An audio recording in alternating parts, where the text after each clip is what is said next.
네, 지금부터 패널 세션 2를 시작하겠습니다. 직무발명 보상금 산정의 제 문제라는 주제로 진행됩니다. 좌장에는 LG전자 류주성 책임께서 맡아주시겠습니다.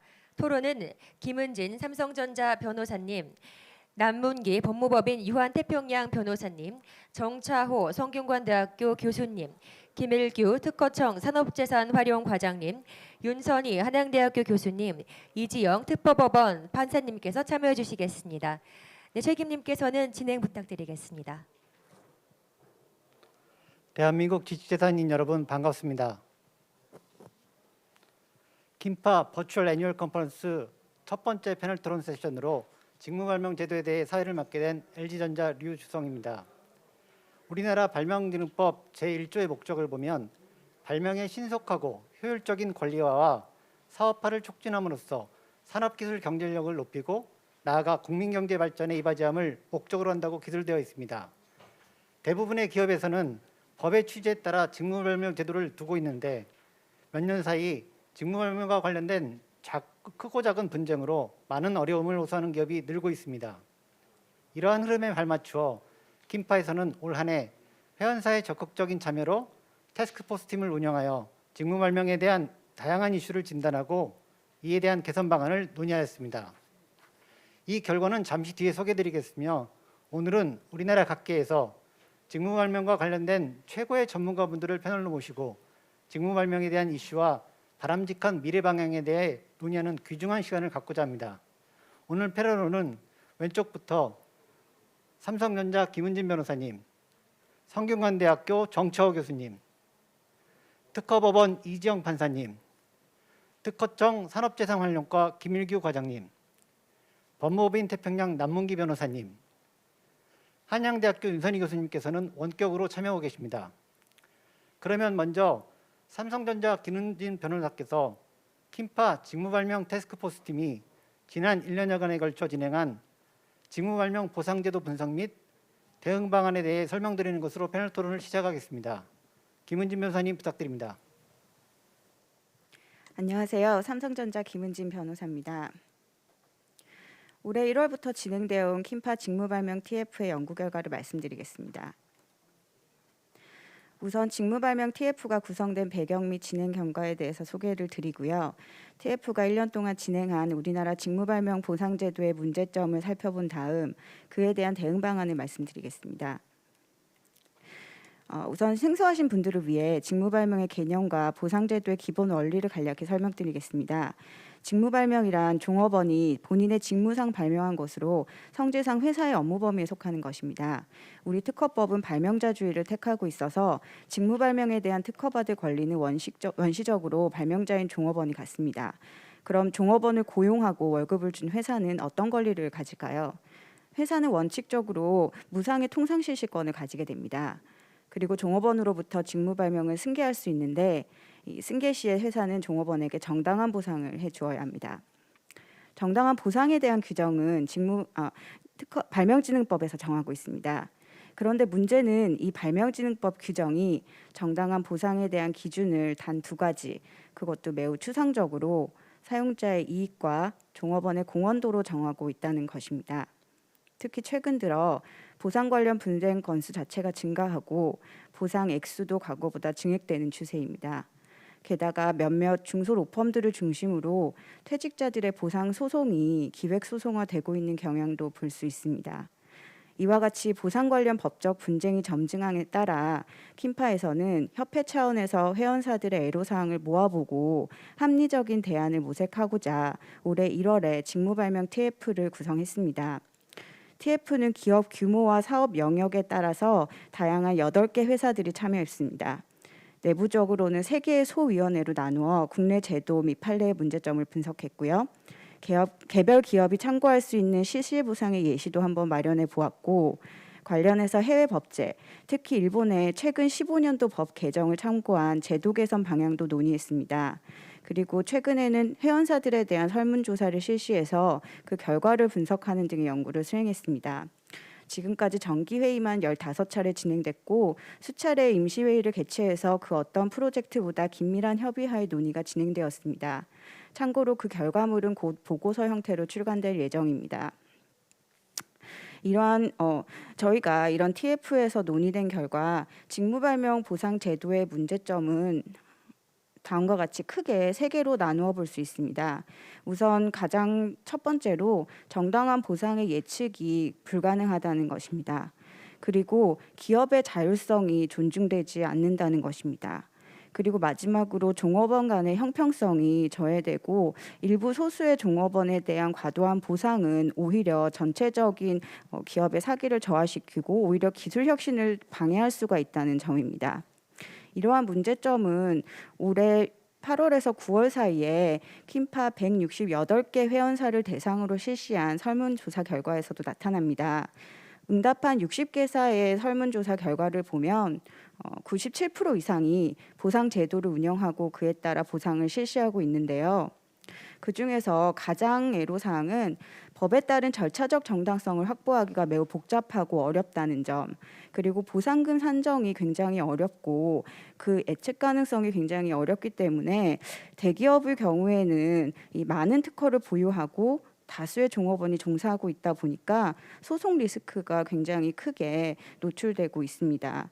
그리고 중소 중견 기업의 경우에는 현실적으로 소송 리스크 자체는 적지만 이 법령의 모호함으로 보상 제도를 마련하고 운영하는 것 자체가 부담이어서 차라리 소송이 발생하면 그에 대해서 대응하는 것이 낫다고 판단하시는 경우도 있었습니다. 이와 같이 저희가 앞으로 TF에서 분석한 제도와 판례의 문제점을 살펴보고 문제점의 해결을 위한 방안을 모색을 해보겠는데요. 우선 이 어려움의 근본적인 원인이 되는 발명진흥법 규정을 살펴보겠습니다. 06년도, 13년도 개정이 굉장히 중요한데요. 06년도 개정 전에는 정당한 보상에 대해서 사용자의 이익과 종업원의 공헌도만 고려하도록 되어 있어서 결국에는 이 분쟁 발생하면 법원이 사후적으로 금액을 결정하게 되었습니다. 그래서 기업의 자발적인 보상 금액을 협의하는 것이 굉장히 중요하다고 이제 다들 생각을 하셔서 06년도에 그런 협의를 유도하는 규정이 신설되었고 13년도에 그 규정이 좀 더 구체화되었습니다. 13년도 규정을 살펴보면 정당한 보상을 규정을 일단 작성을 하고 문서로 종업원에게 그것을 통지하는 상황, 그리고 보상 규정을 이제 작성할 때 이게 불리한 변경이 되면 종업원의 과반수를 동의를 받는 그런 상황, 그리고 구체적인 보상 시 그 내용들을 종업원에게 문서로 통지하는 상황, 이런 상황들이 절차적으로 정당하다면 정당한 보상으로 간주해야 된다는 규정이 이제 유지하게 되었습니다. 그런데 여전히 단서 규정이 존재하고 있어서 결국에는 보상 금액 자체가 정당하지 않다면은 그 최종적인 결정권을 법원이 갖는 구조가 유지되고 있습니다. 그렇다면 판례에서는 법원에서는 보상금을 어떻게 산정을 하는지 살펴보겠습니다. 우선 가장 중요한 것은 이 직무 발명으로 인한 사용자의 이익을 산정하는 것인데요. 대부분 이 직무 발명과 관련된 제품의 매출액을 기초로 해서 거기에 가상시시효율, 독점적 기여율이라는 요소들을 고려하고 그로 인해서 사용자의 이익액을 산정한 다음에 이 발명의 완성과 활용에 있어서 사용자와 발명자가 어느 정도 각각 고려를 했는지를 발명자 공헌도라는 요소로 고려를 합니다. 그리고 공동 발명의 경우에는 각 발명자들 개인의 기여도를 고려를 해서 개개의 발명자들의 보상의 몫을 산정하고 있습니다. 그래서 저희가 12년도 이후에 선별된 60건의 판례를 한번 분석을 해보았는데 여기서 저희의 가장 어려움은 그 앞에서 살펴본 산정 공식의 변수가 그 관련돼서 법원의 재량적 판단 여지가 굉장히 많았다는 것입니다. 그래서 과연 사전에 정당한 보상 금액을 어떻게 판단해야 되는지가 굉장히 모호하고 예측 가능성이 없다는 점이 어려움으로 지금 다가오고 있습니다. 사용자의 이익의 의미를 한번 살펴보면요. 앞서 말씀드렸듯이 기업은 무상의 통상 실시권을 가지고 있기 때문에 그걸 초과하는 독점 배타적 이익이 보상의 대상이 됩니다. 이런 독점 배타적 이익이 발생하는지 여부는 기업이 대상 특허를 실시하는지 또 대체 기술이 존재하는지 무효 사유가 있는지 등을 여러 가지 사정을 종합적으로 고려해서 판단을 하게 됩니다.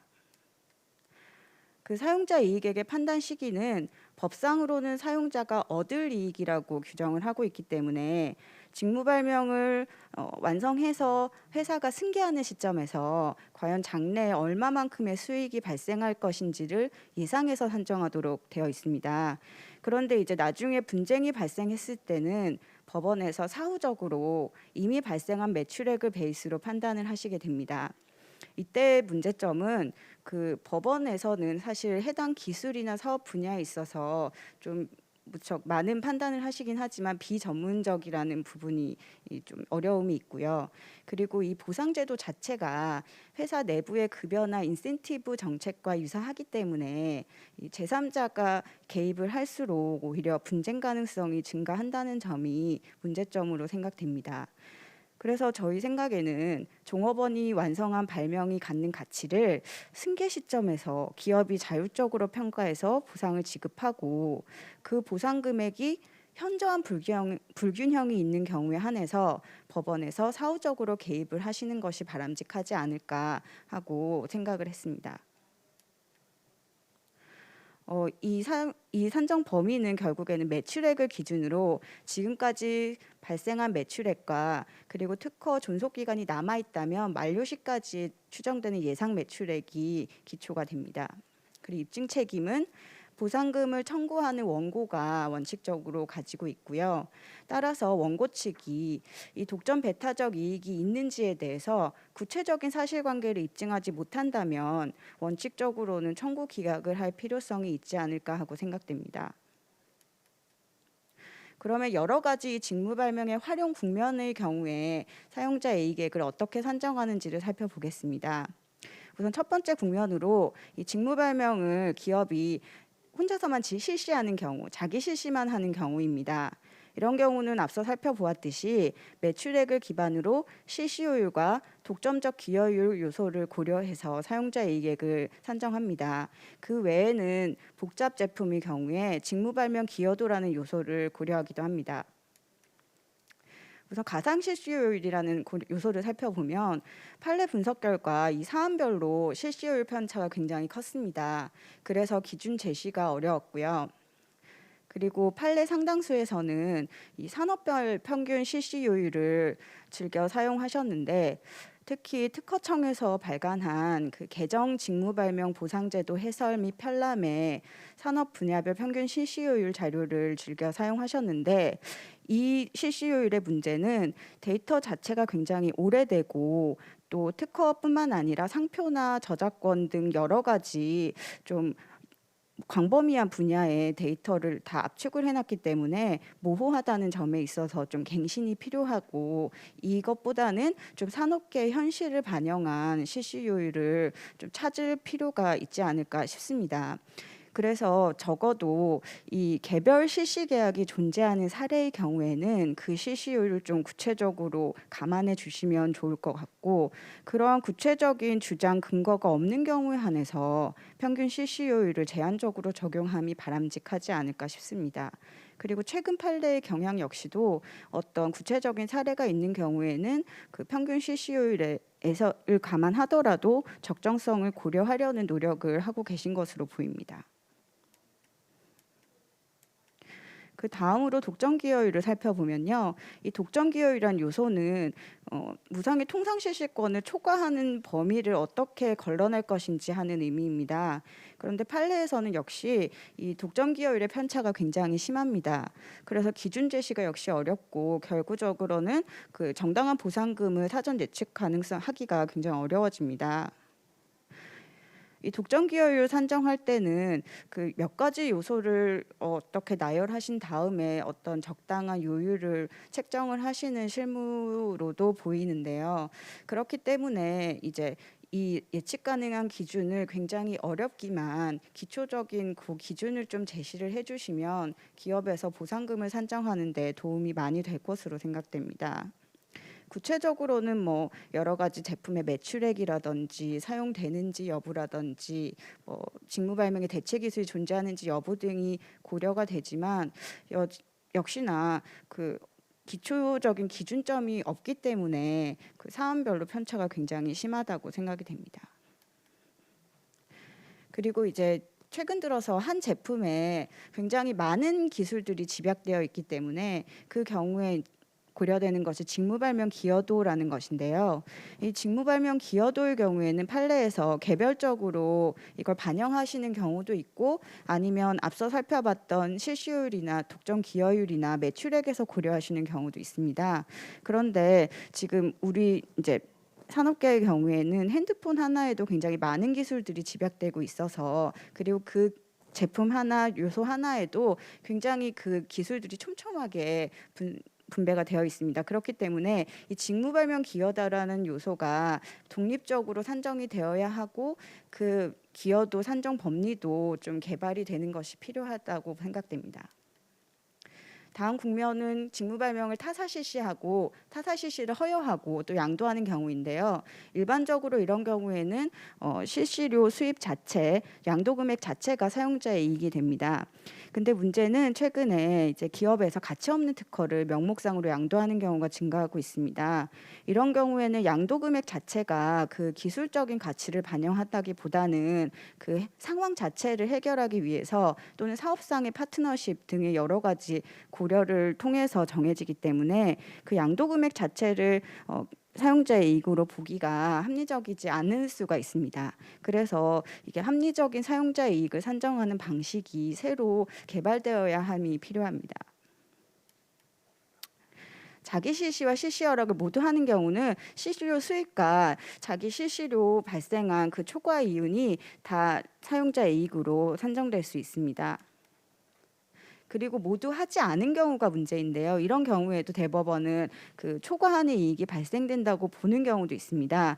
이런 경우에 과연 어떤 이익이 발생할 수 있을지에 대해서 입증 책임과 더불어서 그 이익의 산정 방식이 좀 구체화되어야 한다고 생각됩니다.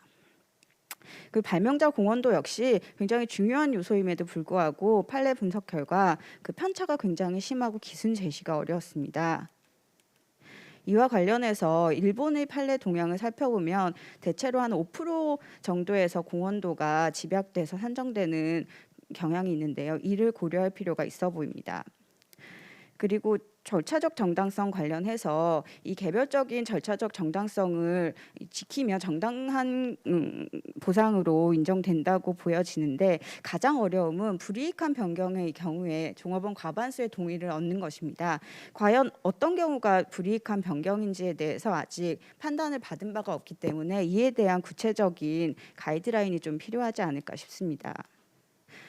그래서 이런 저희의 분석 결과를 통해서 살펴보면 이제 앞으로 법원과 기업과 입법적인 해결 방안을 생각을 해보았는데요. 법원 측면에서는 좀 어려우시지만 각 기준별로 좀 기초적인 기준을 좀 제시를 해주시되 기업이 어떤 규정을 가지고 있는 경우와 규정을 가지지 않는 경우를 좀 구분을 해서 기업이 만약에 절차적 정당성을 가진 보상 규정을 제정해서 운영하는 경우에는 원칙적으로 그 보상금을 좀 긍정하시되 예외적으로 이것이 굉장히 불합리한 경우에만 개입을 해서 개별적인 보상금을 산정하는 방식이 바람직하지 않을까 싶습니다.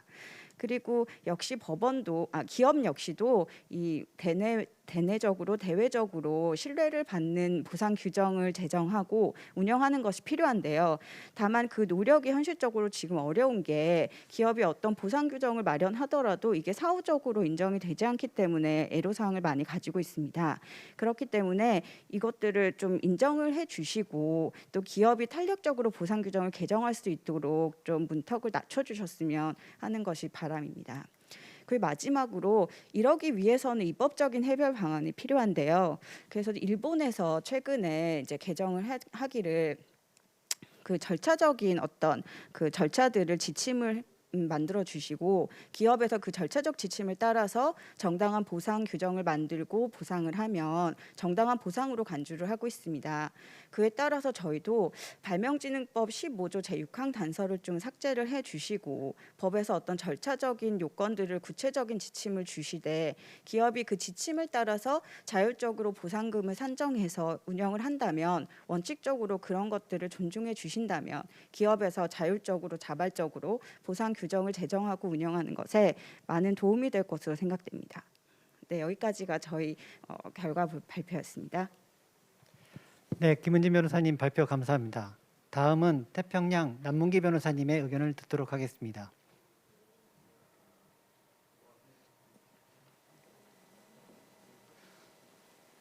예, 안녕하세요. 저는 방금 소개받은 법무법인 태평양의 변호사 남문기입니다.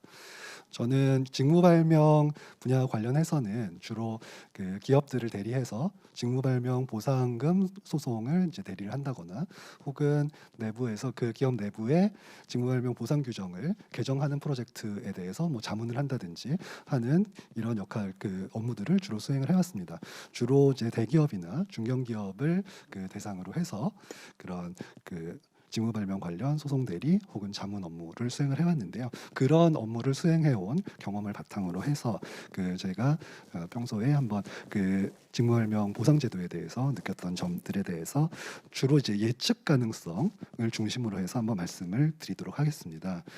아까 김은진 변호사님 발표에서도 이제 예측 가능성의 문제를 많이 강조를 해주셨는데요. 저희가 이제 소송을 수행함에 있어서도 예컨대 판결 결과가 어떻게 예측이 되느냐라는 점에 대해서 이제 회사에서는 굉장히 관심을 많이 갖게 되시는데요. 그런 점에 있어서 예측을 하기가 상당히 어렵다라는 점을 많이 겪고 있습니다. 이런 문제는 뭐 여러 가지 요인이 있을 수가 있겠지만 기본적으로는 직무발명 보상금 산정 방식 그 자체에서 기인하는 측면이 상당히 크다라고 생각이 되는데요. 일단은 아까 발표에서도 들으셨지만 일단 기본적으로 발명진흥법에서는 보상금 산정에 있어서 사용자의 이익 그리고 발명자의 공헌도를 고려를 하도록 하고 있고요. 근데 다만 이게 너무 추상적이다 보니까 판례를 통해서는 특히 뭐 예컨대 사용자 이익에 관련해서 뭐 예를 들어서 가장 많이 소송이 발생하는 자기 실시 보상 같은 경우에는 매출액에 이제 가상의 실시료율이라는 개념을 곱하고 그 다음에 다시 독점권 기여율을 곱하고 이렇게 또 경우에 따라서는 직무발명 기여도라는 팩터를 곱해서 이제 산정을 하게 됩니다. 그런데 이제 문제는 이런 가상 실시료율 혹은 독점권 기여율 혹은 발명자 공헌도라는 그런 수치들이 이제 결정이 됨에 있어서 굉장히 크게 어떤 차이가 편차가 많이 발생하는 것을 많이 경험을 하게 됩니다. 이제 법원 판례에서 인정이 될 때 굉장히 낮게 인정되는 경우하고 높게 인정되는 경우에 각각의 팩터들에 있어서 편차가 굉장히 크기 때문에 이 사건에서는 과연 어느 정도가 인정될 것이냐라는 점에 대해서 이제 소송 대리인으로서도 사실은 쉽게 예측하기 어려운 측면들이 있고요. 그리고 또 이런 계산 항목들이 아까 뭐 추상적이라고 말씀드렸지만 또 법원에 의해서 확립된 어떤 계산 방식에서는 굉장히 많은 항목들이 계산이 돼서 그게 다 곱하기 이런 식으로 돼서 최종적으로 보상 금액이 산정이 되게 되는데요. 그렇게 되기 때문에 예컨대 하나의 항목에서 뭐 예를 들어서 말씀드리면 가상 실시율을 뭐 1%로 인정한다 혹은 2%로 인정한다. 그거는 사실 뭐 크게 차이가 안 나는 것으로 느껴질 수도 있지만 그런 것들이 각 요소별로 크게 차이가 나다 보면은 결국은 그거를 다 곱하는 식으로 산정이 되기 때문에 결국은 최종 금액은 굉장히 크게 많이 차이가 나게 되는 그런 상황이 발생하기 때문에 그런 점에 있어서도 예측하기가 상당히 쉽지 않은 그런 측면이 그런 측면을 많이 겪게 되는 것 같습니다. 그래서 저희가 소송을 수행함에 있어서 예컨대 소송 뭐 수임 단계라든지 혹은 소송 수행하면서 이제 변론 종결 즈음되는 단계에서 회사 쪽에서는 판결 결과라든지 그런 것들이 어느 정도가 될 것 같냐라는 의견을 저희한테 요청을 하시는 경우들이 상당히 많이 있는데요. 그럴 때 사실은 저희로서도 예측치를 아주 정확하게 말씀드리기 어려운 경우들이 많이 있습니다. 사실 소송 수행하다가 보면은 이제 직무 발명자 쪽에서 주장하는 각 요소의 수치들 그리고 그게 뭐 상한이 될 수가 있겠고요. 그리고 저희 쪽에서 주장하는 각 요소의 수치들 그게 하한이 될 수 있을 텐데 그거를 다 계산을 해보면은 사실은 실제 한 뭐 수십 배가 차이가 나는 경우는 일반적인 것 같고 뭐 100배 이상 차이 나는 경우들도 심심치 않게 존재하는 것 같습니다. 뭐 그런 거를 그대로 해서 이런 정도가 예측됩니다라고 의견을 드릴 수는 없기 때문에 저희가 최대한 객관적으로 판단을 해서 어떤 좁은 범위 내에서의 예측치를 그런 의견을 제공해 드리려고 노력을 하고 있습니다만 사실은 여러 가지 한계가 있을 수밖에 없고 결국은 드리는 의견이 거의 뭐 하한과 상한이 한 10배 정도 되는 그런 의견을 사실 드릴 수밖에 없는 그런 상황 상황이 계속되고 있는 것 같습니다. 근데 사실은 그런 정도의 예측치라는 것은 사실은 예측치로서의 기능을 할 수가 없는 것이라고 생각이 되고요. 사실 회사로서는 그런 예측치를 바탕으로 해서 예컨대 직무발명자의 어떤 보상금 청구가 들어왔을 때 이것을 이제 합의로서 끝낼 것이냐, 아니면은 소송을 갈 것이냐, 혹은 소송을 수행하면서도 중간에 조정으로 마무리를 할 것이냐, 아니면 끝까지 판결을 받는 방향으로 진행을 할 것이냐라는 의사결정을 해야 되는데, 이런 좀 범위가 넓은 예측치를 가지고서는 그런 의사결정을 하는 것은 사실상 거의 불가능하다고 생각이 되고요. 그리고 사실은 그런 점은 직무발명자의 입장에서도 마찬가지라고 생각됩니다. 그래서 현재 실제로 실무상으로는 양자가 어떤 충분히 타협을 할 수 있는 그런 상황임에도 불구하고 각자의 입장을 계속 고수를 해서 그냥 평행선을 달리고 이제 끝까지 소송 판결로서 가게 되는 이제 그런 경우들이 많아지게 되는데요.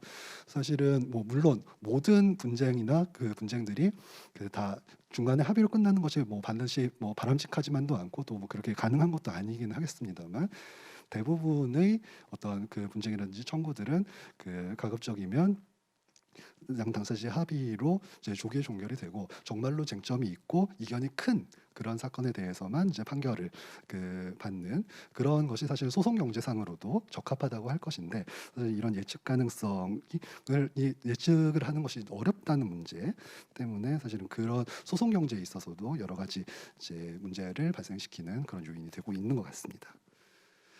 이제 다음으로는 소송 수행 이전의 단계, 그러니까 기업에서 직무발명 보상 제도를 이제 수립을 하고 그것을 운영하는 단계에 있어서도 사실 예측 가능성의 문제가 이제 나오게 되는 그런 상황인데요. 일단은 최근에 보면은 예컨대 이제 개인 정보라든지 기술 탈취, 뭐 영업 비밀 보호라는 여러 가지 영역에서 소위 말하는 이제 준법 경영 혹은 이제 컴플라이언스 라는 것들이 기업 경영에 있어서 굉장히 중요성이 많이 대두가 되고 있습니다. 결국은 이런 법령상의 여러 가지 제도들을 기업 경영을 함에 있어서 충실하게 이제 준수를 하고 뭐 이렇게 하는 것들을 이제 내부 절차를 마련해 두고 수행 프로세스를 마련해 두고 이거를 실시를 하는 그런 거로서 대비한다라는 차원인데요. 직무발명 보상 제도도 사실 이런 이제 컴플라이언스의 차원에서 접근을 하고 있는 것이 최근에는 보통인 것 같습니다. 특히나 2013년도에 발명진흥법 개정에 즈음해서 다수의 기업들이 내부 보상 제도를 이제 정비하는 그런 업무를 수행을 하였고요. 저도 사실은 여러 기업들이 그런 프로젝트를 진행하시는데 이제 자문을 제공하고 이렇게 했는데, 그런 경험상으로 보면은 사실은 각 회사들에서 자신의 회사의 실정에 맞는 그런 최적의 보상 기준을 도출해내고, 또 그러면서도 직무 발명자 분들한테 적정한 보상을 제공할 수 있는 방안이 무엇일지 굉장히 많이 고민을 하시고 또 최선의 방안을 이제 도출하기 위해서 노력을 하시는 모습을 많이 봤는데요. 근데 문제는 이제 예측 가능성이라는 측면하고 이제 부닥치게 되면은 그런 노력들의 한계가 이제 발생할 수밖에 없다라는 점에 있는 것 같습니다. 사실은 이제 개인 정보라든지 그런 영역에서는 내부 제도를 정비를 하고 준수를 하면은 사실은 예외적인 돌발 사항을 다 막을 수는 없겠지만 법 위반이나 분쟁 상황을 발생하는 것을 최소화하는 것을 기대할 수 있고, 또 그런 전제 하에서 업무가 진행되는 것 같습니다. 그런데 직무발명 보상 제도 같은 경우에는 실제 아까 말씀드렸던 그런 여러 가지 팩터를 곱하는 방식으로 이제 지금 진행되고 있는데, 실제 보상 제도에 의해서 산정된 금액하고 법원에서 여러 가지 팩터에 대해서 치열하게 다툰 그 결과로서 산정되는 금액이 사실상 비슷하다 혹은 같다라고 기대하기는 사실 쉽지는 않은 것 같습니다. 이제 그런 측면에서 여러 가지 예측 가능성, 이 제도를 시행을 하면 소송이 줄어들 수 있느냐, 혹은 소송이 발생했을 때 잘 대응을 할 수 있느냐라는 것은 의문이 제기될 수밖에 없고요. 실제 제가 이런 프로젝트를 진행하고 막바지에 이제 개정안이 마련됐을 경우에는 경영진 보고를 들어가서 예컨대 이런 경위로 이런 개정안을 마련했습니다라고 설명을 드릴 때 언제나 나오는 질문이, 그러면 이제 소송이 줄어들 수 있느냐, 혹은 잘 대응을 할 수 있느냐라고 물어보시는데, 그에 대해서 사실은 아주 단정적으로 그렇다라는 답변을 드리기가 상당히 조금 어려운 그런 측면들이 있는 것 같고요. 근데 그런 차원에서 사실은 이제 아까도 말씀드렸습니다만 여러 가지 소송 경제라든지 그런 것들을 고려를 할 때 사실 대부분의 사건들이 사내의 직무발명 제도를 적극적으로 잘 합리적으로 운영을 함으로써 해결이 될 수 있는 그런 방향으로 제도가 개선이 되는 것이 바람직하다고 생각이 되고, 그런 여러 가지 사례들로는 이제 발명진흥법상의 이제 간주 규정을 적극적으로 법원에서 적용을 해주신다거나 혹은 입법상으로 구체적인 가이드라인을 제시를 해주신다거나 뭐 이런 방법을 고려할 수도 있겠는데, 뭐 이런 계기를 통해서 이제 법원을 비롯해서 특허청이나 학계, 산업계 등 여러 가지 지혜를 모아서 최적의 방안을 도출할 수 있는 낼 수 있는 계기가 되었으면 하는 바람을 말씀드리면서 제 토론 마치도록 하겠습니다. 감사합니다. 네, 남문기 변호사님 감사합니다. 다음은 성균관대학교 정철 교수님의 의견을 듣도록 하겠습니다.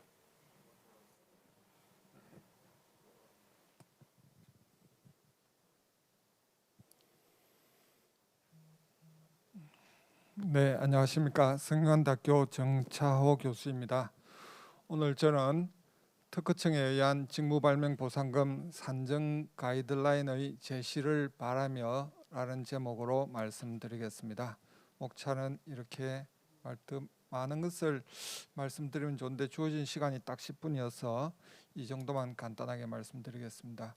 기업에서 요구사항이 많습니다. 킴파이 근본 세미나도 기업의 요구사항을 표출하는 한 면이라고 해석이 됩니다.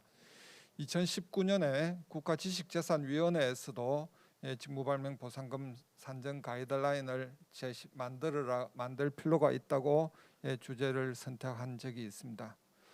그런데 이제 사례가 다양하고 가이드라인의 제공이 어렵다. 법원의 판결도 일관성이 떨어진다. 독일, 일본에도 가이드라인이 존재하지 않는다. 이런 이유로 지금까지 우리 가이드라인을 만들지 못하여 왔습니다. 그런데 독일, 일본에서 가이드라인이 나올 것을 기다릴 것이 아니라 우리가 먼저 가이드라인을 제시할 수 있다고 생각합니다.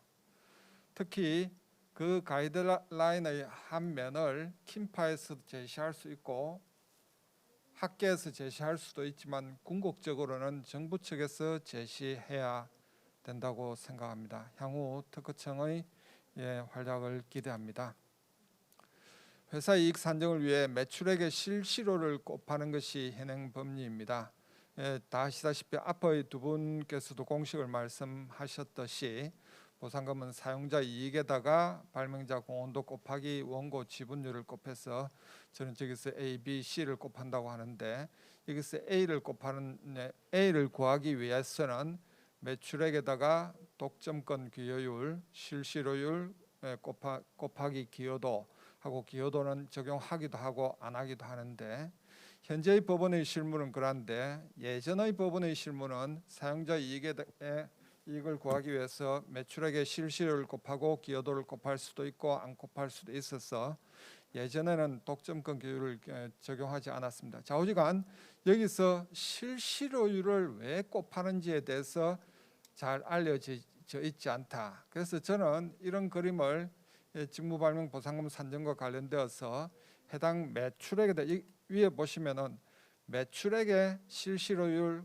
기여도를 곱하는데, 그 매출이 나오기까지 여러 요소들이 기여한다.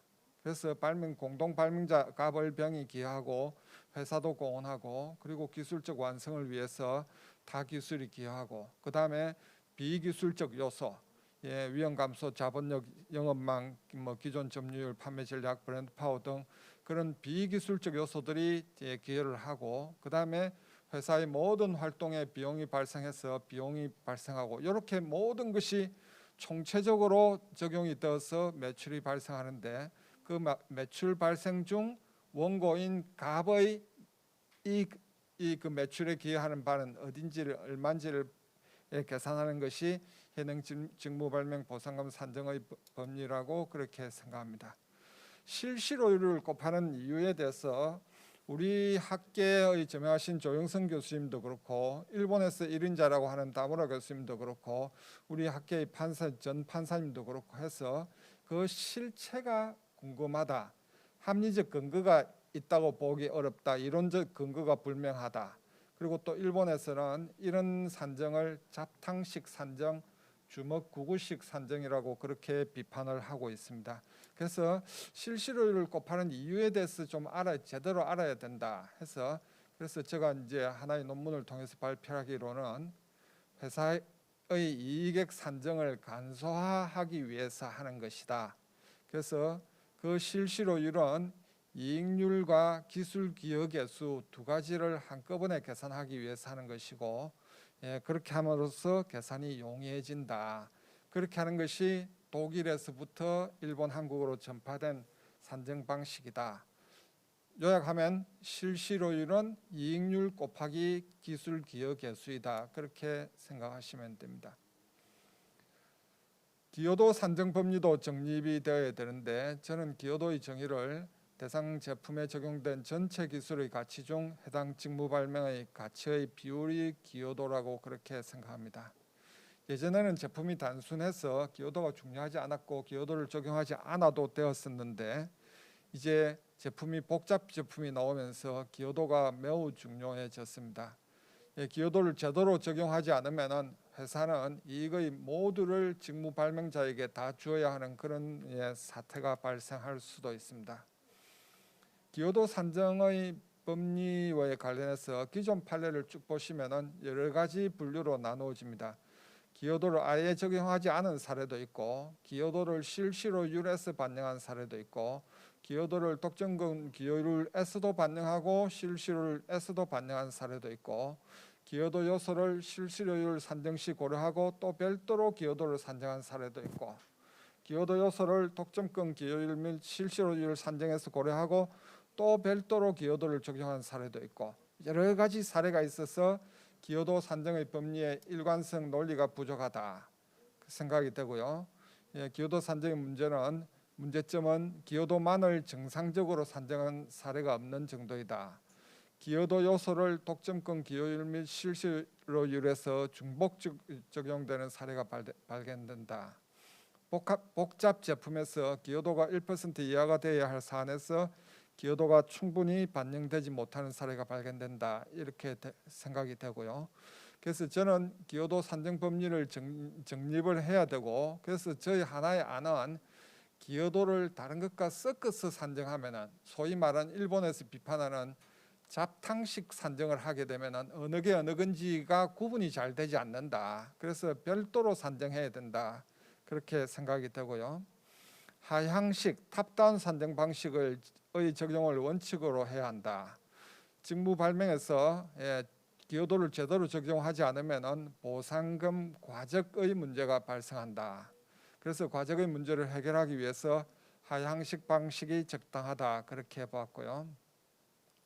복잡 제품에서 부품을 기준으로 기여도를 산정하는 방법에서 부품 가격을 기준으로 상향 및 하향 요소를 반영한다. 단순 제품에서는 전체 제품을 기준으로 기여도를 산정할 수 있다.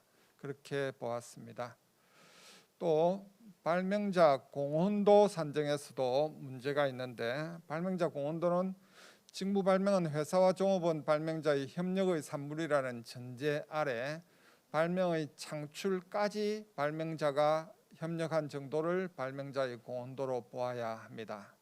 근데 발명자 공헌도를 측정한 우리나라 판결을 검토했더니 공헌도가 50%에서부터 1%까지 분포하는 34개의 판결을 보았고 평균은 22.6%, 중앙값은 20% 정도 되었습니다. 근데 문제는 판결이 발명의 창출 후의 사정을 고려한 요소가 많다. 발명의 창출 후의 사정을 고려하지 않은 판결도 제법 많다. 그렇게 되어서 혼재되어 있습니다.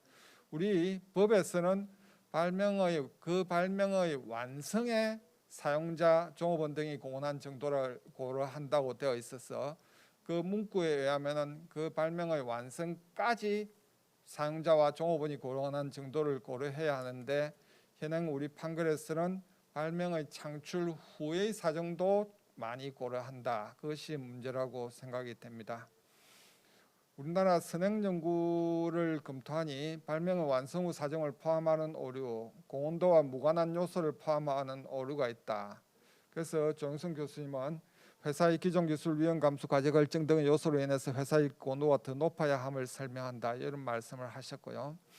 이를 참고로 하기 위해서 발명자 고온도를 측정한 일본 판결을 검토했더니 일본은 평균값이 18.1%인데 그런데 일본에서도 발명의 창출 후 사정을 포함하는 오류가 다수 발견되었는데 일본은 더욱더 나빠진 것이 이 발명의 창출 후 사정을 포함하는 판결과 포함하지 않는 판결이 혼재되어 있었는데 법을 개정해서 발명의 창출 후의 사정도 고려하는 것으로 법을 개정해 버렸습니다.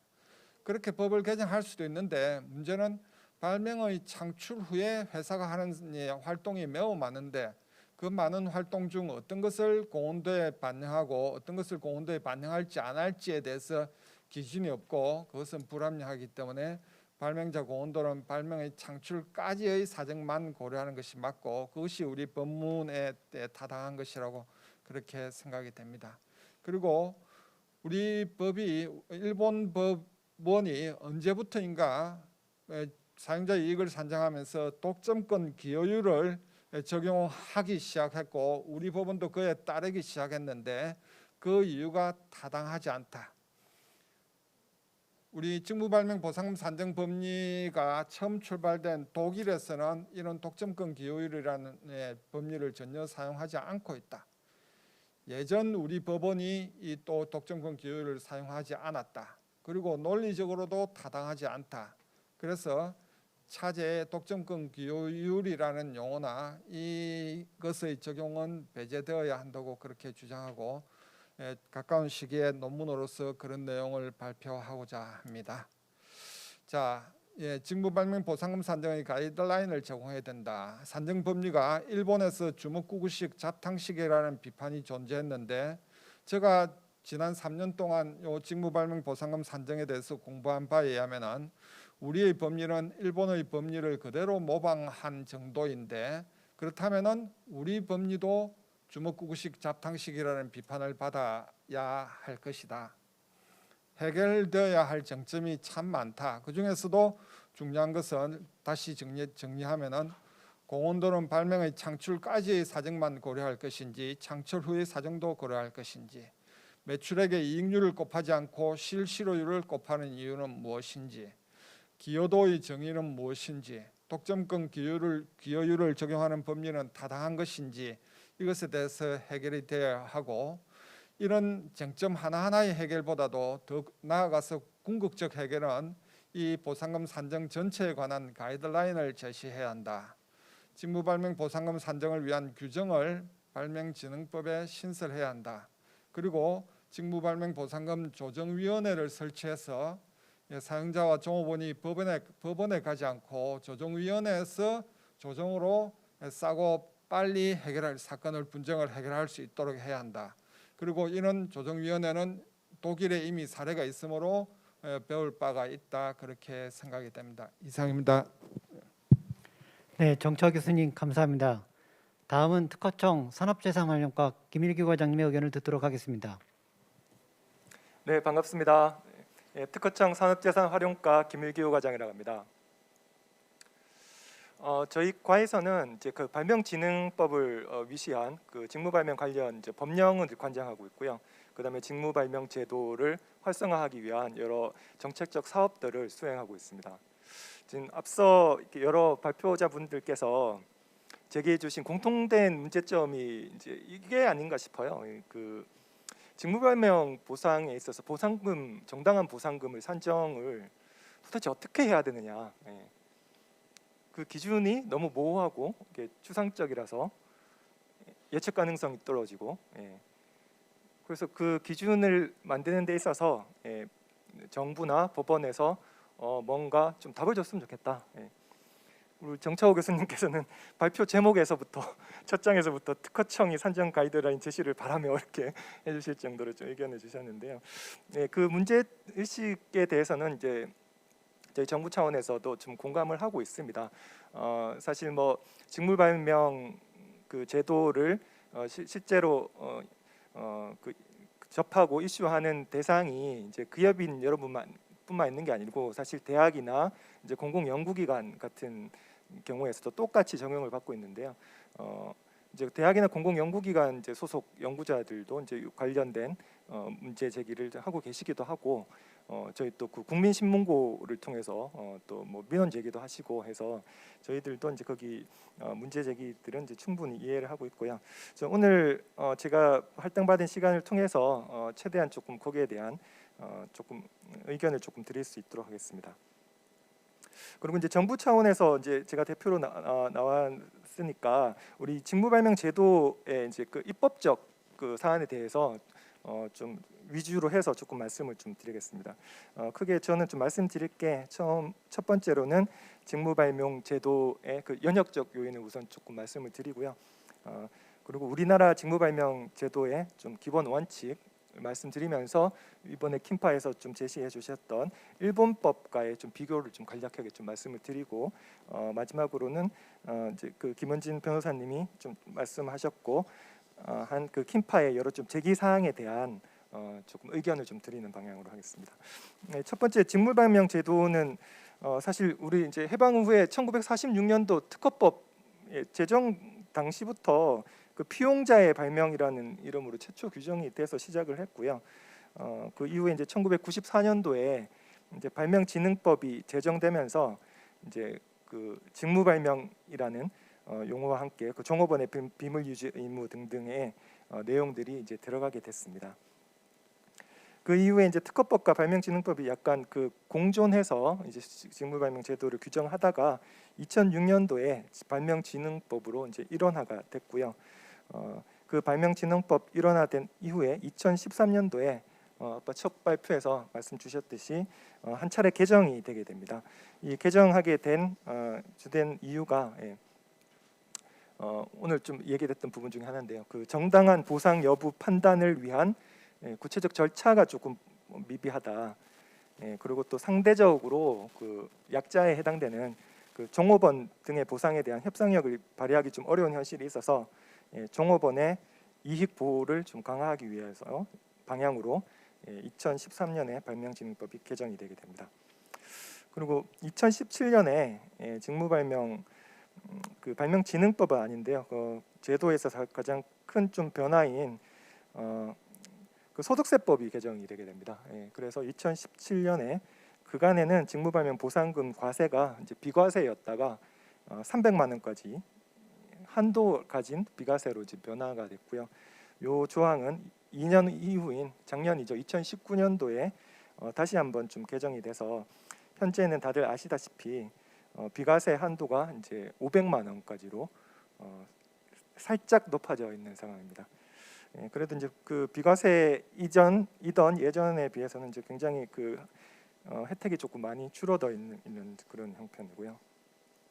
이런 과정을 거쳐서 우리나라가 채택하고 있는 직무발명 제도 원칙은 이렇습니다. 그 직무발명 제도는 그 원시적으로 발명자인 종업원이 이제 소유하는 발명자 제도를 저희가 특허법이 채택하고 있기 때문에 종업원이 원시적 발명권 소유자가 되고요. 이제 R&D나 상용화에 투자한 사용자는 이제 거기에 대한 무상 통상 실시권을 소유를 하게 되죠. 그 이후에 이 직무 발명을 이제 발명이 완성이 되면 그 종업원들은 이제 신고를 하겠죠. 이제 신고를 하면 사용자들은 선택적으로 승계를 할 수도 있고 안 할 수도 있게 되는데, 승계를 하게 되면 정당한 보상을 해야 되고, 이 정당한 보상을 하는 데 있어서 현행 발명진흥법은 그 절차적 정당성을 요구를 하고 있고요. 그것뿐만 아니라 그 보상액에 대한 실체적 정당성까지도 추가적으로 요구를 하고 있습니다. 그래서 절차적 정당성과 실체적 정당성을 둘 다를 요구하고 있다 하는 점이 우리 제도에 있어서의 좀 특징이라고 할 수 있겠습니다. 요 점에 있어서 사실 그 일본의 직무발명 개정된 직무발명 제도와도 조금 차이가 있는데요. 그 일본의 경우에는 사실상 그 절차적 정당성만을 지금 고려하는 형태로 법령이 규정이 되어 있습니다. 실체적 정당성에 대한 고려 사항은 없고요. 이제 우리 같은 경우에는 절차적 정당성으로 요구하는 그 여러 요건들, 이제 종업원과 사전 협의를 해야 되고 문서 통지를 해야 되고 뭐 보상 시에도 문서 통지를 해야 되고 하는 요인들은 일본도 유사하게 가지고 있습니다. 단 한 가지 좀 차이 나는 부분이라고 하면 우리 같은 경우에는 이제 그 불리한 변경이 있을 경우에는 그 종업원의 가반 동의를 이제 법에서 발명진흥법 15조에서 요구를 하고 있는데요. 그 앞서서도 말씀하셨던 사안인데 요거는 이제 일본법하고 이제 우리하고 좀 이제 차이가 나는 부분이 있습니다. 그리고 직무발명 소유권과 관련해서는 말씀드렸듯이 이제 우리나라는 특허법에서 이제 발명자주의를 채택하고 있고요. 일본법은 일부 분들은 이제 사용자주의가 아니냐라고 얘기는 하시는데 좀 더 명확하게 말씀을 드리자면 한 준사용자주의 정도가 되지 않을까 합니다. 일본 역시도 원시적으로 발명이 되면 그 발명의 소유권은 발명자가 가지게 되고요. 단지 이 직무발명의 승계 시점이 우리 같은 경우에는 그 사용자가 이 승계를 받도록 선택을 하는 시점에 승계회사 통지 시점에 승계가 이루어지는 반면에 일본은 이제 발명 시점에 이제 승계가 이루어지는 형태라서 승계 시점에 있어서 조금 차이가 나는 이제 그런 차이가 있습니다. 사실 요거는 어느 게 더 좋으냐 뭐 좀 관점에 따라서 좀 차이가 있다고 보여지는데요. 우리 법령 같은 경우에도 사실 그 공무원 그 직무 발명 같은 경우에는 이런 그 선택의 단계가 지금 없는 상태입니다. 그래서 공무원들이 직무 발명을 했을 경우에는 그 사용자인 정부나 지자체가 선택 과정 없이 무조건 승계를 받도록 돼 있죠. 근데 일반 직무 발명의 경우에는 사용자가 예를 들어서 기업이 종업원의 발명을 선택적으로 좋으면 승계를 받고 별로 뭐 그 가치가 높지 않다라고 판단되면 승계를 받지 않는 선택을 할 수 있는 그 사안이 있는데요. 일본과 같이 발명 시점에서 승계가 이루어진다고 하면 사실상 자동 승계가 이루어지는 결과가 이루어져서 이게 어느 쪽이 좀 좋다 나쁘다 뭐 장단을 그 일률적으로 얘기하기는 조금 어려운 부분이 좀 있는 것 같습니다. 그리고 앞서 제기하셨던 좀 사안들에 대해서 조금 의견을 조금 드리도록 하겠습니다. 첫 번째는 이 그 개정 절차가 너무 복잡하다. 정당한 보상금 관련돼서 하는 내용이 있었는데요. 요거는 이제 그 보상 규정 개정 절차를 좀 간소화하기 위한 여러 유연화 방안들을 저희도 좀 강구를 하고 있습니다. 그래서 그 유연화 방안들을 앞으로 이 업계 여러분들과 계속 논의를 해서 마련할 예정이고요.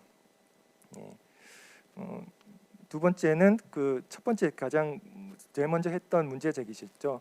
정당한 보상금의 예측 가능성이 너무 떨어져서 어떤 좀 일률적인 가이드나 이런 것들이 좀 필요하지 않냐 이렇게 말씀을 주셨는데 좀 저희가 그 큰 틀에서의 뭐 가이드 이렇게 바로 접근하는 것보다 하나씩 좀 접근을 할까 합니다.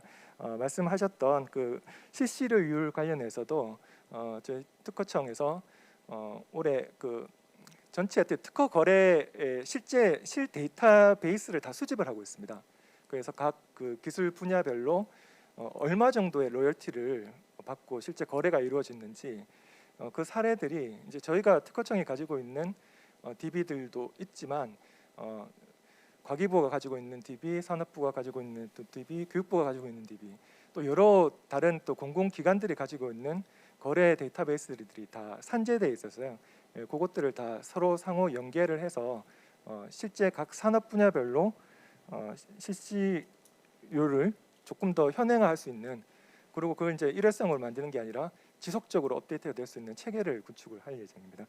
그런 각 요소별로 좀 어프로치를 해서 좀 그 이 보상금 산정 각 요소의 산정에 있어서의 약간의 좀 예측 가능성을 좀 높일 수 있는 그런 그 작업들을 할 예정이고요.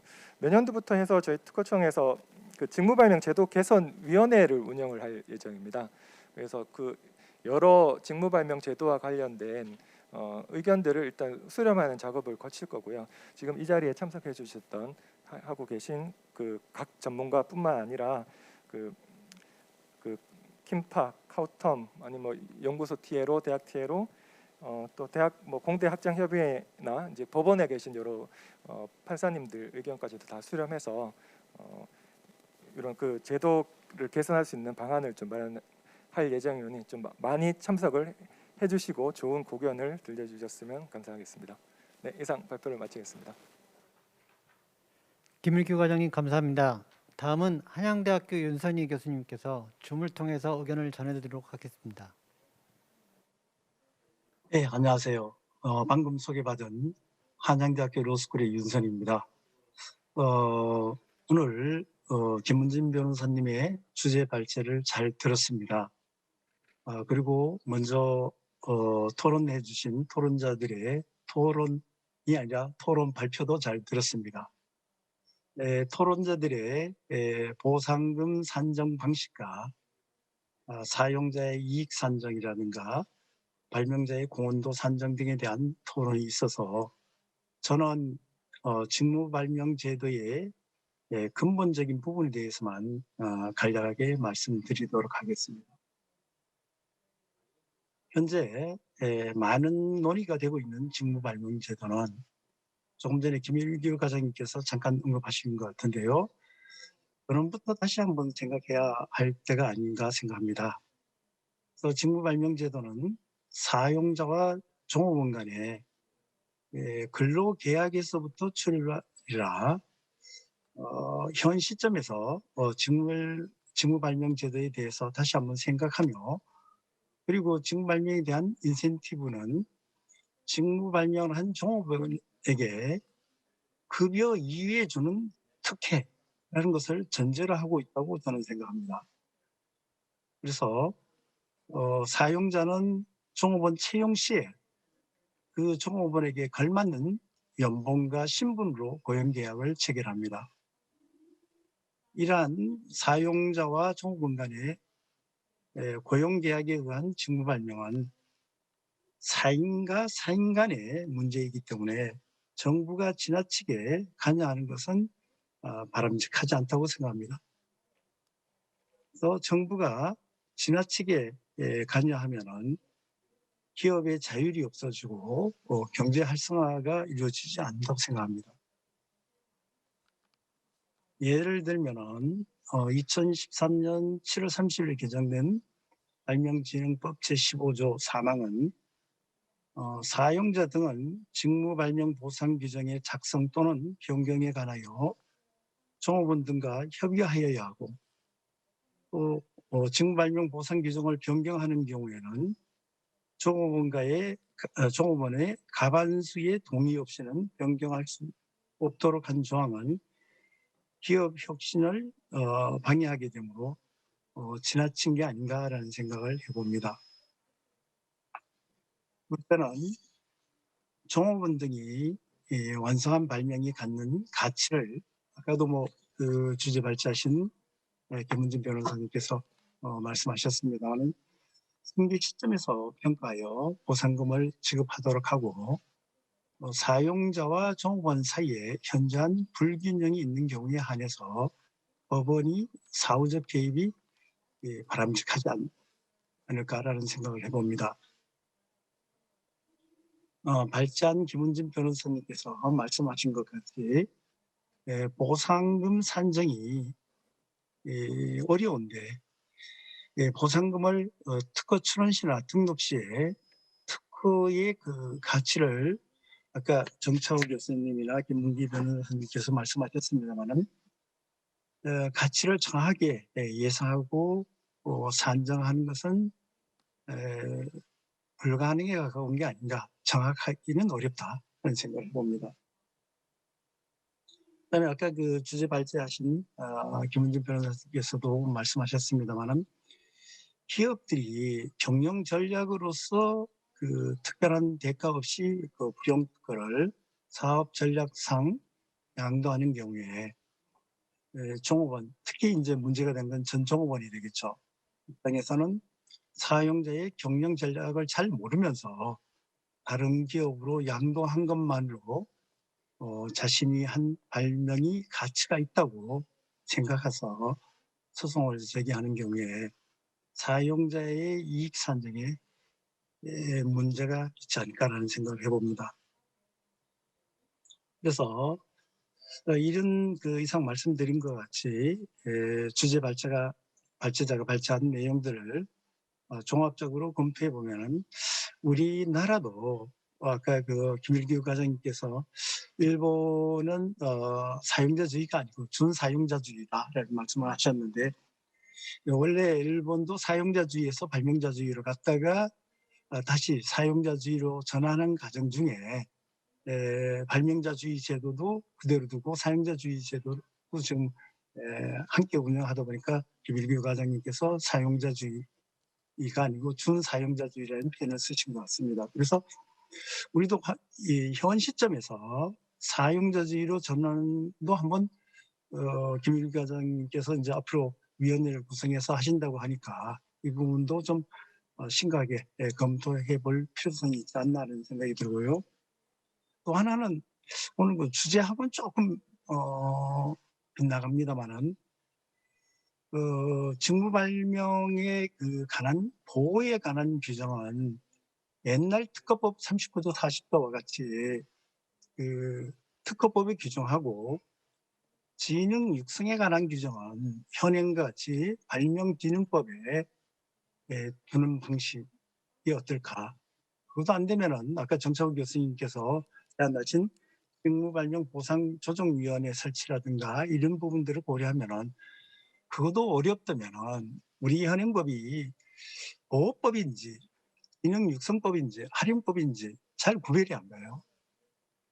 그래서 만약에 이걸 다 통합을 한다면은 그 가칭 직무발명법이라고 새로운 법을 제정할 필요성도 있다고 생각합니다. 왜냐하면 우리나라에서 그래도 특허에 관련된 제일 전문가라고 할 수 있는 변리사분들이 변리사 시험에 특허법에 직무발명 규정이 없다고 해서 시험 공부를 하지 않아요. 그래서 이분들이 나가서 업무를 할 때 현장에 가서 할 것이 아니라 교과서의 그 특허법에 관련 규정을 두어야만 지금 현행 수험생들이 공부하지 않을까. 그래서 만약에 시험에서 직무발명과 관련된 라이센스 통행시권과 관련해서 연결시켜서 시험이 나간다 하더라도 시험 범위 밖, 출제 범위 외에서 출제되었다고 이의 제기하고 있습니다. 그런 걸 생각하면 되게 중요한 영역임에도 불구하고 직무발명 규정을 발명진흥법에만 두고 있어서 변리사들이 제일 전문가라고 할 수 있는 변리사들이 이런 공부를 하지 않는 데 대해서도 문제가 많다고 생각합니다. 그래서 저는 이러한 근본적인 부분에서 이번을 계기로 해서 다시 한번 검토할 필요성이 있지 않나라는 생각을 해봅니다. 네, 제가 참여하지 못하고 줌으로 참여해서 죄송합니다. 저희 토론 이상으로 마치도록 하겠습니다. 감사합니다.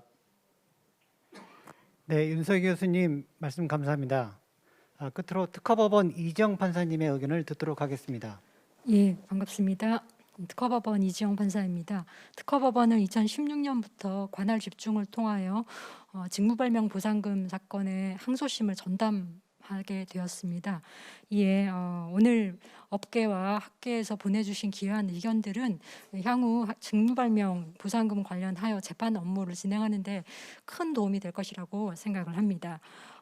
먼저 김은진 변호사님 발표 내용에 대해서 말씀을 드리자면 주된 내용이 이제 법원의 보상금 산정 방식에 상당히 조금 문제가 있다라는 취지였던 것 같습니다. 그래서 과연 우리 법원이 그동안 해온 판결에 어떠한 문제가 있는지를 제가 한번 짚어봐야 되겠다는 생각을 해봤습니다. 그래서 이번 기회를 통해서 그동안에 10년치 직무 발명 보상금 판결을 점검을 해보았습니다. 그래서 먼저 말씀하신 내용대로 직무발명 보상금 사건 관련해서 주로 받는 비판은 예측이 불가능하다라는 지점, 그리고 정당한 보상액 산정이 안 되고 사건마다 다르기 때문에 결국 같은 말이겠죠. 예측이 안 된다라는 부분이고요. 또 같은 취지로 구체적인 기준이 없다. 그래서 결국은 종업원을 너무 많이 보호하는 것이 아니냐라는 쪽으로 기결이 되는 것 같습니다. 그래서 이에 대해서 그럼 그동안 10년 동안 우리 법원이 어떻게 판단을 해왔길래 이런 비판을 받는지, 그리고 이 비판이 정말 정당한 비판인지에 대해서 실증적으로 한번 연구를 해보기로 했습니다. 그래서 2011년부터 2020년까지 직무발명에 관해서 실제 판단을 했던 모든 판결을 검색을 했습니다. 봤더니 약 90건 정도가 확인이 되었고요. 이 판결을 분류를 해봤습니다. 그래서 청구가 인용되는 것과 기각되는 것, 기각되는 경우에도 어떤 사유로 기각이 됐는지, 그리고 인용이 되는 경우에 직무발명 보상금을 어떻게 산정을 했는지 한번 정리를 해봤습니다. 자세한 정리 내용은 조만간 저희가 내부 검토를 거쳐서 어떠한 형태로건 출간을 해서 여러분들께 제공을 할 예정입니다만, 오늘 발표에서는 김은진 변호사님의 발표에 맞춰서 제가 조사한 부분을 주로 말씀을 드리고자 합니다. 그래서 먼저 처음에 말씀해 주셨던 회사의 보상 규정에 따라서 기업의 자율적인 판단에 맡겨야지 법원이 너무나 많이 관여하고 있다라는 비판에 대해서 한번 점검을 해봤는데요. 제가 킴파로부터 받았던 보고서 초안 10면과 관련되어 있는 내용입니다. 그래서 이제 주된 취지는 그렇고요. 그 중에서 이제 특히 눈에 들어왔던 것이 회사가 지급한 보상금이 상당히 합리적임에도 불구하고 법원이 큰 차이가 없음에도 지급을 명한 사례들도 있다라고 말씀하셨는데, 과연 그런 사례가 있었는지를 한번 다시 확인해봤습니다.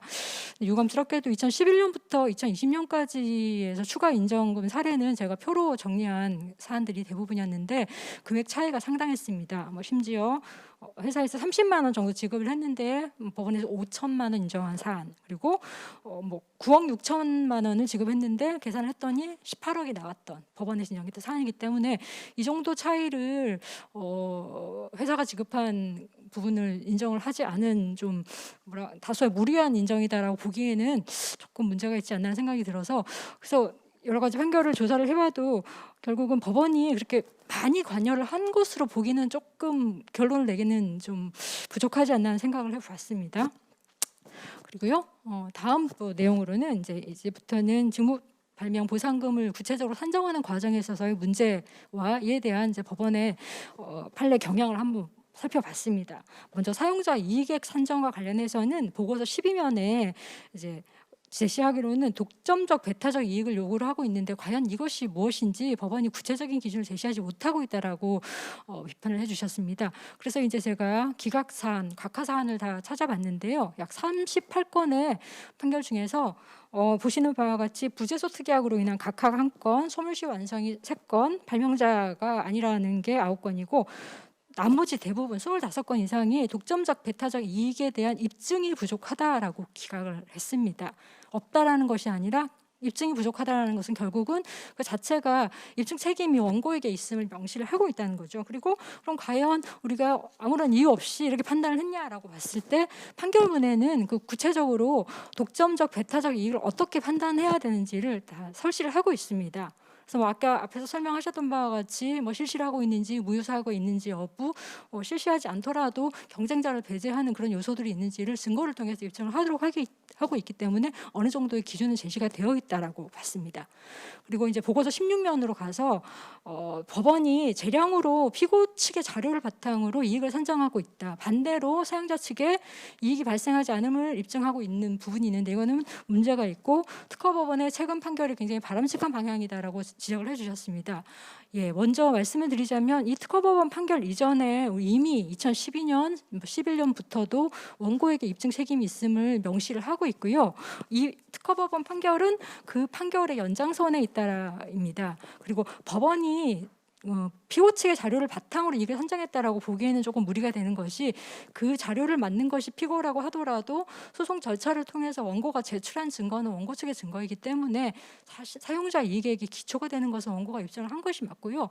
반대로 사용자 측이 입증해야 될 부분은 아까 정차우 교수님께서도 여러 번 지적하신 바와 같이 기여도 부분입니다. 결국은 피고가 주장을 하지 않으면 직무발명의 기여도는 100으로 인정될 수밖에 없습니다. 우리 법제상 변론 쪽에 적용이 되기 때문에. 그래서 그런 직무발명의 기여도라든지 종업원의 기여도, 이런 것들은 반대쪽에서 적극적으로, 사실 공제의 개념이 있죠. 입증하지 않으면 이 부분은 법원에서 어떻게 손을 댈 수 없는 부분입니다. 그래서 그런 부분에서는 당사자 측, 피고 측에서의 적극적인 주장 입증이 분명히 필요하다라는 점을 말씀을 드리겠습니다.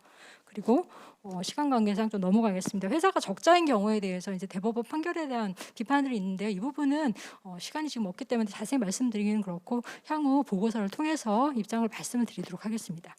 가상의 실시료율에 대해서 이제 의견들이 나왔습니다. 편차가 크다라는 것인데요. 이거는 본질적인 부분이 아닌가 생각을 합니다. 편차는 클 수밖에 없는 것이 기술이 다양하고, 그리고 피고, 회사가 다양하고, 발명자의 자질이나 배경, 환경이 다양하기 때문에 이것이 오히려 획일적으로 나타난다는 것이 더 문제가 아닌가라고 생각을 합니다.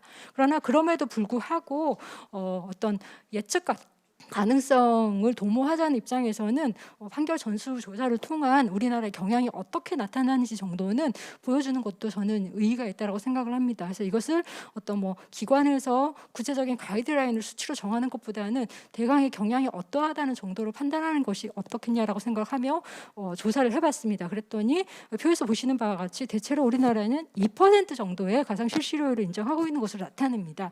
그러나 이것이 모든 사건에 2%를 적용을 해야 된다는 것을 강조하는 건 절대 아니라는 걸 말씀드리고요. 이와 관련해서 변호사님이 지적하셨던 것 중에서 조금 좀 말씀을 드리고 싶은 것은 산업별 실시료를 너무 참조를 많이 한다, 혹은 특허청의 어떤 실시료를 근거로 제시하는 사례들이 많다라는 건데, 그 판결을 자세히 읽어보시면 그것이 주된 산정 사료는 아닙니다. 그것들 여러 가지 요소 중에 하나로 제시되어 있을 뿐이고, 오히려 최근 판결에서는 그런 평균적인 실시료는 문제가 있기 때문에 실제로 실시료가 있는 경우에는 그 실시료를 하겠다라는 판결이 명시적으로 나와 있습니다. 그러나 다만 문제는 우리나라가 실제로 실시계약이 체결되는 경우가 많지 않기 때문에 이게 증거로 나오는 데는 한계가 있지 않나. 그래서 이제 그런 면에서 여러 가지 정황들이 간접 증거로 제출이 되고, 이를 통해서 법원이 재량으로 산정할 수밖에 없는 현실이 그렇다라는 점을 조금 말씀을 더 드리고 싶습니다.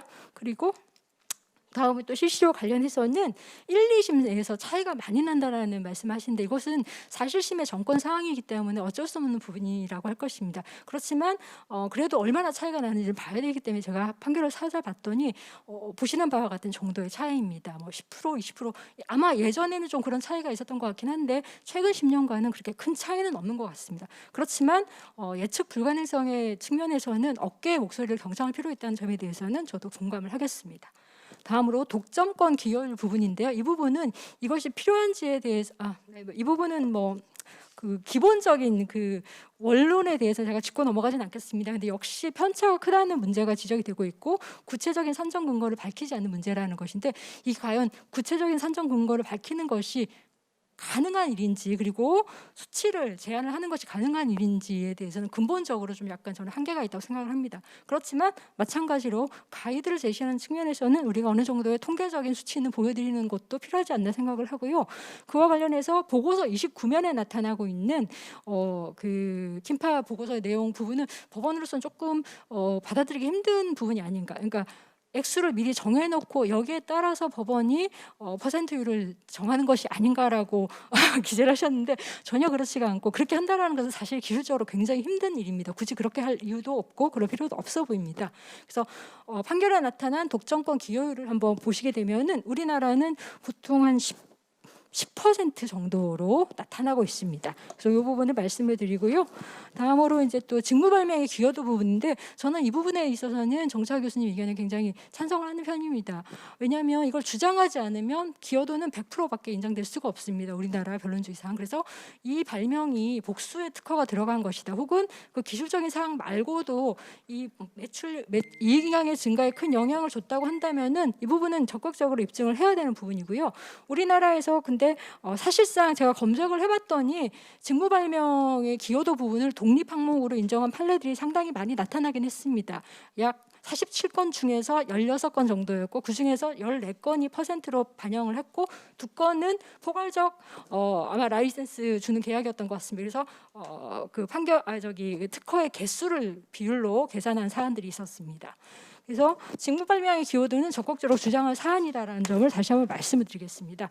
마지막 요소 중에 하나는 발명자 공헌도인데요. 결국은 이것도 편차가 크다라는 것인데 이 중에서 하나 더 말씀드리자면 중소기업이 높게 산정되는 경향이 있다라고 하시면서 이제 보고서의 내용으로는 이게 아마도 대기업은 사용자 이익이 크지만 중소기업이 적기 때문에 역시 법원이 좀 종업원 보호 차원에서 이렇게 조정하는 것이 아닌가라고 지적을 하셨습니다. 그러나 법원 입장에서 볼 때는 이거는 역시 손해배상 산정 내지는 보상의 산정의 실무를 잘 이해하지 못하고 하시는 말씀이 아닌가 생각을 하고요. 그것보다는 중소기업은 개발 인프라가 부족하고 물적 인적 지원이 적기 때문에 반대로 상대적으로 발명자의 공헌도가 크게 나타날 수밖에 없다라는 점이 반영된 것 같습니다.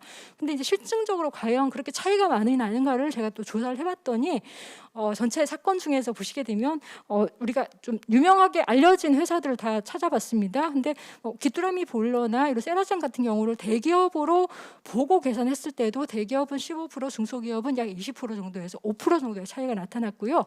이 말씀드린 귀뚜라미나 세라젬을 중소기업으로 분류했을 때도 대기업과 중소기업의 평균치는 약 5% 정도밖에 나타나지 않아서 이 정도로 크다라고 할 수 있는지 유의성 있는 차이라고 할 수 있는지는 조금 의문인 것 같습니다. 그래서 전체적으로 본다면 결국은 이제 발명자 공헌도 부분에 있어서는 정 교수님께서 말씀하신 발명 이후에 활용 단계 고려 여부에 대해서 고려를 해야 된다는 것인데 저는 개인적으로는 고려를 해야 된다는 입장입니다. 왜냐하면 이것이 보상액 자체가 의제적인 개념이기 때문에 어차피 발명 당시에 이익을 추산할 수 없다면 이것이 제품화되었을 때 가치를 가지고 판단해야 되기 때문에 고려를 해야 된다고 봅니다만 이건 학자마다 의견이 다른 것이라서 결국은 입법적 해결 부분이 필요하다고 생각을 합니다. 그리고 개발 실패에 대한 부담까지 고려해야 되냐 이 부분도 저는 찬성을 하진 않습니다. 왜냐하면 그 해당 발명이 준 이익을 가지고 산정을 하는 것이기 때문입니다만 여기에 대해서 여러 가지 의견이 있는 것 같습니다. 이러한 여러 가지를 다 고만해서 법원이 어떤 노력을 해야 되느냐에 대해서 생각을 해본다면 맨 마지막 부분을 좀 고려해 주시면 좋을 것 같습니다. 기본적으로 민사소송이기 때문에 당사자의 주장 입증이 필요합니다. 그래서 이익을 주장하는 쪽이나 감액을 주장하는 쪽은 적극적으로 입증을 해주시고 전문가의 투입이 필요하다라는 부분에 대해서는 당사자가 직접 회계 감정을 신청을 하거나 특허의 가치에 대해서겠죠. 전문가 증인을 신청한다든지 전문심리위원 제도를 적극 활용을 해야 된다는 거 말씀드리고요.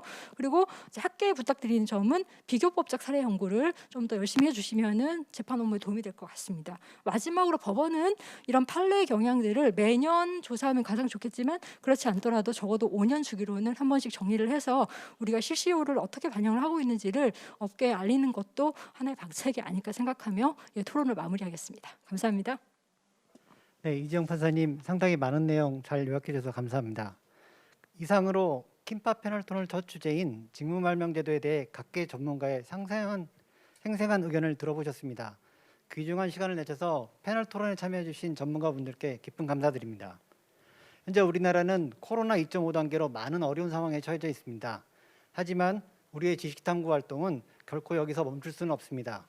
킴파에서는 2021년에도 직무발명제도에 대해 더 깊은 논의를 통해 우리나라 산업 발전에 기여할 수 있도록 협회 차원의 지속적인 노력을 기울일 예정입니다. 우리나라 지식재산인들의 많은 관심과 참여 부탁드리겠습니다.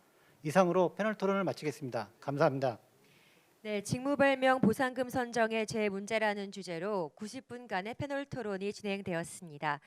네, 좌장을 맡아 수고해주신 류중선 책임님과 토론에 참여해주신 좋은 발표를 의견나눠주신 6분께 감사의 말씀을 드립니다. 네, 다음 세션을 위해서 잠시 자리 정리를 하는 시간을 갖도록 하겠습니다. 장내 정리 후 엑스퍼트 세션, 전문가 세션으로 세 분의 발표가 이어지겠습니다. 네, 기다리시는 동안 후원 영상을 시청해 주시면 감사하겠습니다. 저희는 오후 4시 30분에 다시 찾아뵙겠습니다. 고맙습니다.